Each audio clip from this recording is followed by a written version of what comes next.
ورنہ فطرت کے وہ مقاصد کبھی حاصل نہیں ہو سکتے جو وہ اپنے سامنے رکھتی ہے۔ لہٰذا کسی معاشرے کی بنیاد خاندانی نظام اور مرد و عورت کی پاکیزہ آئلی زندگی ہے۔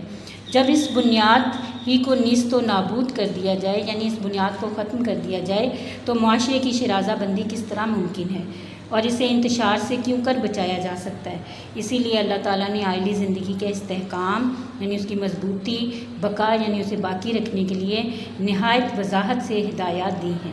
اللہ تعالیٰ نے شوہر اور بیوی کے تعلق کو محبت کو رحمت اور محبت کا تعلق قرار دیا ہے۔ ارشاد ہوتا ہے، اور اللہ کی نشانیوں میں سے ہے کہ اس نے تمہاری ہی جانوں سے تمہارے جوڑے پیدا کیے تاکہ تم ان سے سکون حاصل کرو، اور اس نے تمہارے درمیان محبت اور رحمت پیدا کی ہے۔ گویا شوہر اور بیوی کا تعلق ایک طرف تو جبلت ہوتا ہے، انسان کی جو پیدائشی عادات ہیں جو اللہ تعالیٰ نے اس کو پیدائش کے وقت سے ہی اس میں رکھ دی ہیں، تو ایک طرف تو ان عادات کی تسکین کا باعث ہے، اور دوسری طرف باہمی محبت اور اعتماد اور رحمت کا ایک رشتہ ان کے درمیان پیدا کرتا ہے۔ دونوں روحانی تعلق کی بنا پر شاہراہ حیات یعنی زندگی کے راستے پر ایک دوسرے کے ہم سفر ہوتے ہیں، اور ایک مقدس معاہدے کے تحت ایک دوسرے کے مونس و غمخوار یعنی ایک دوسرے کے دکھ درد میں شریک ہوتے ہیں۔ اس لیے اللہ تعالیٰ نے ایک دوسرے پر منصفانہ حقوق مقرر کیے ہیں، یعنی ایک پر دوسرے کے حقوق اور دوسرے کے اس پر حقوق ہیں کچھ، اور جو ایک دوسرے کے فرائض بن جاتے ہیں۔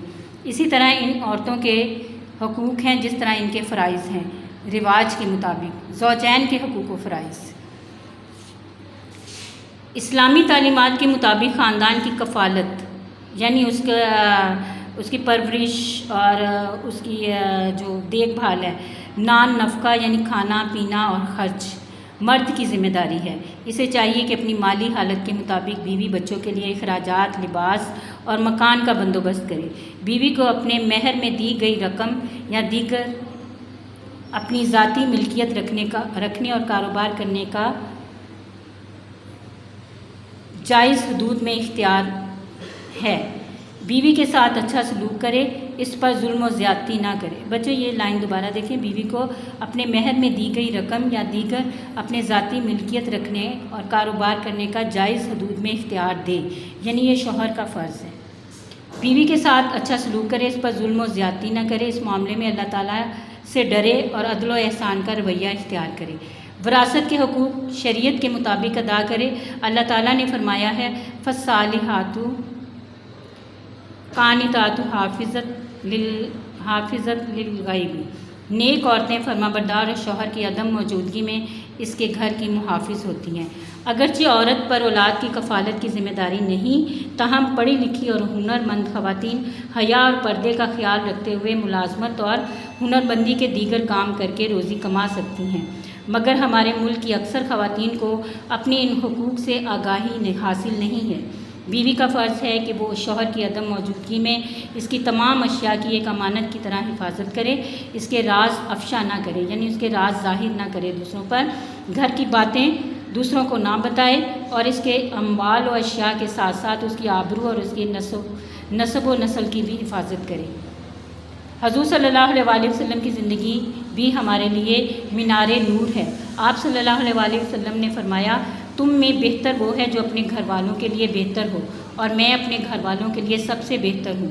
نبی کریم صلی اللہ علیہ وآلہ وسلم کا یہ بھی فرمان ہے کہ اچھی عورت وہ ہے کہ جب شوہر اسے دیکھے تو اسے مسرت ہو، یعنی خوشی ہو، اور اسے حکم دے تو اطاعت کرے، اور اس کی عدم موجودگی یعنی غیر موجودگی میں اس کے مال کی اور اپنی حفاظت کرے۔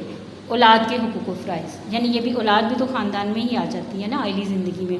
اسلام میں والدین پر اولاد کے حقوق مقرر ہیں۔ اللہ تعالیٰ فرماتے ہیں، اس کو کیجیے گا، اللہ تعالیٰ فرماتا ہے کیونکہ اللہ واحد ہے، اے اہل ایمان، اپنے آپ کو اور اپنے اہل خانہ کو دوزخ سے بچاؤ۔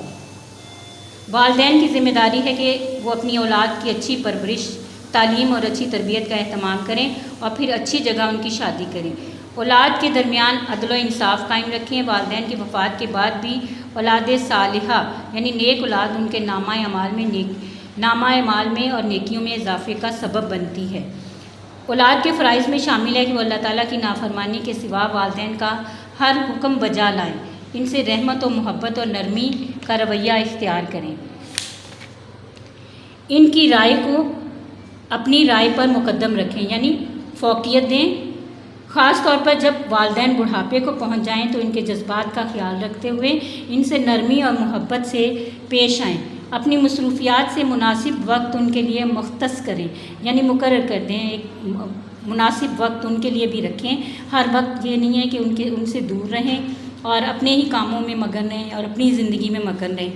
ان کی بھرپور خدمت کریں، ان کی وفات کے بعد ان کے لیے مغفرت کی دعا کریں، جیسا کہ قرآن کریم میں ارشاد ہوتا ہے، ان دونوں کو اف بھی نہ کہو اور نہ ہی انہیں جھڑکو، اور ان سے نرمی سے بات کرو اور رحمت کے ساتھ عاجزی کے بازو ان کے لیے جھکائے رکھو۔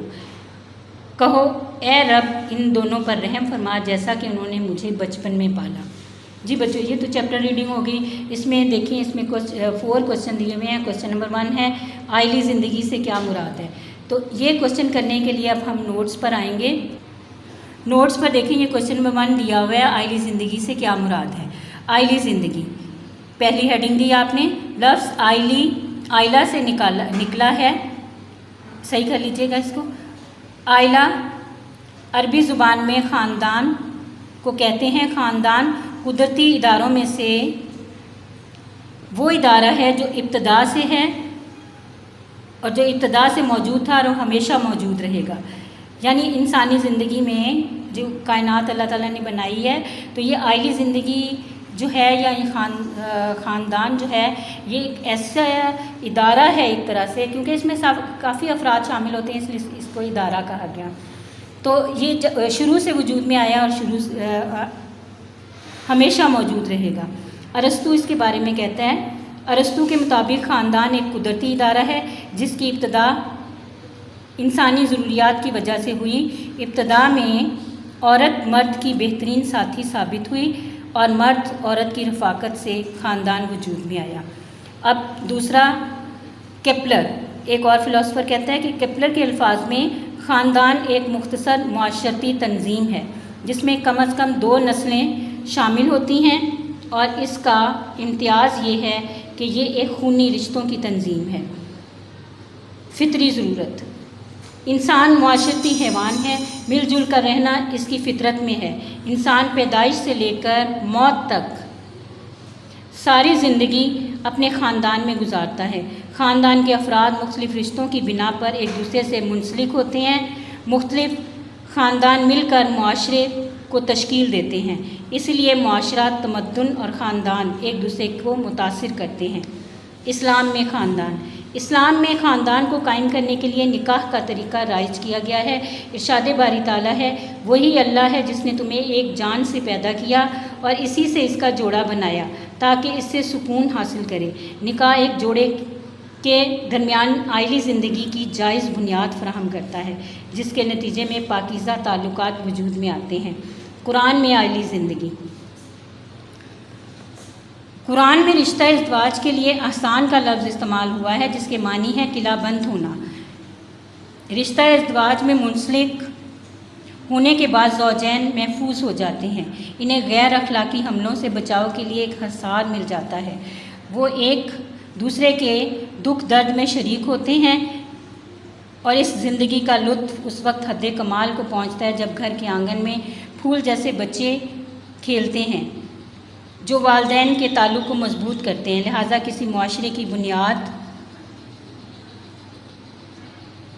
خاندانی نظام اور مرد و عورت کی پاکیزہ زندگی